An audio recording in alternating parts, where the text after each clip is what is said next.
የማቴዎስ ወንጌል ምዕራፍ 19። ኢየሱስም ይህን ነገር ከፈጸመ በኋላ ከገሊላ ሄዶ ወደ ይሁዳ አውራጃ ወደ ዮርዳኖስ ማዶ መጣ። ብዙ ሕዝብም ተከተሉት፣ በዚያም ፈወሳቸው። ፈሪሳውያንም ወደ እርሱ ቀረቡና ሲፈትኑት፣ ሰው በሆነው ምክንያት ሁሉ ሚስቱን ሊፈታ ተፈቅዶለታልና አሉት። እርሱ ግን መልሶ እንዲህ አለ፣ ፈጣሪ በመጀመሪያ ወንድና ሴት አደረጋቸው አለም። ስለዚህ ሰው አባቱንና እናቱን ይተዋል፣ ከሚስቱም ጋር ይተባበራል፣ ሁለቱም አንድ ሥጋ ይሆናሉ የሚለውን ቃል አላነበባችሁምን? ስለዚህ አንድ ሥጋ ናቸው እንጂ ወደፊት ሁለት አይደሉም። እግዚአብሔር ያጣመረውን እንግዲህ ሰው አይለየው። እነርሱም እንኪያስ ሙሴ የፍችዋን ጽሕፈት ሰጥተው እንዲፈቷት ስለምን አዘዘ አሉት። እርሱም ሙሴ ስለ ልባችሁ ጥንካሬ ሚስቶቻችሁን ትፈቱ ዘንድ ፈቀደላችሁ፣ ከጥንት ግን እንዲህ አልነበረም።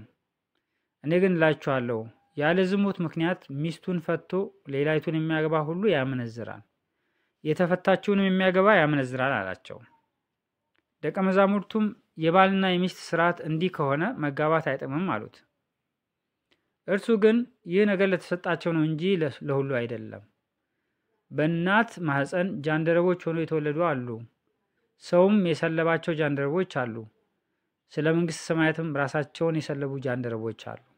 ሊቀበለው የሚችል ይቀበለው አላቸው። በዚያን ጊዜ እጁን እንዲጭንባቸውና እንዲጸልይ ሕፃናትን ወደ እርሱ አመጡ። ደቀ መዛሙርቱም ገሰጿቸው።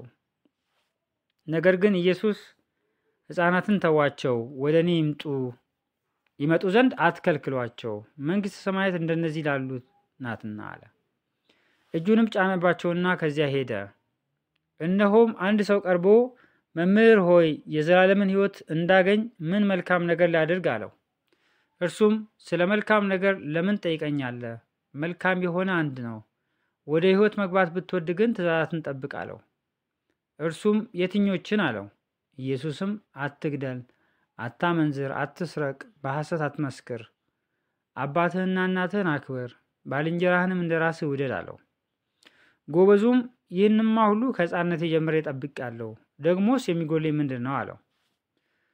ኢየሱስም ፍጹም ልትሆን ብትወድ ሂድና ያለህን ሸጠህ ለድሆች ስጥ፣ መዝገብም በሰማያት ታገኛለህ፣ መጥተህም ተከተለኝ አለው።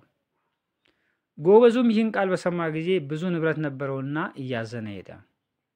ኢየሱስም ለደቀ መዛሙርቱ እውነት እላችኋለሁ ለባለጠጋ ወደ መንግሥተ ሰማያት መግባት ጭንቅ ነው።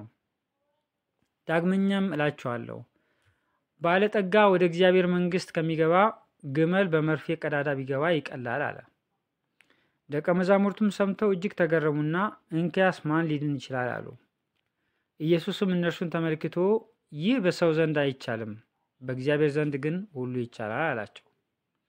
በዚያን ጊዜ ጴጥሮስ መልሶ እነሆ እኛ ሁሉን ትተን ተከተልን፣ እንኪያስ ምን እናገኝ ይሆን አለው።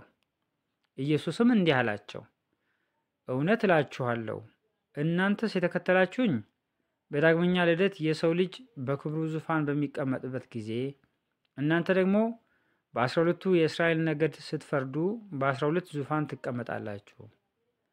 ስለ ስሜም ቤቶችን ወይም ወንድሞችን ወይም እህቶችን ወይም አባትን ወይም እናትን ወይም ሚስትን ወይም ልጆችን ወይም እርሻን የተወ ሁሉ 100 እጥፍ ይቀበላል፣ የዘላለምን ሕይወት ይወርሳል። ነገር ግን ብዙዎቹ ፊተኞች ኋለኞች፣ ኋለኞቹም ፊተኞች ይሆናሉ።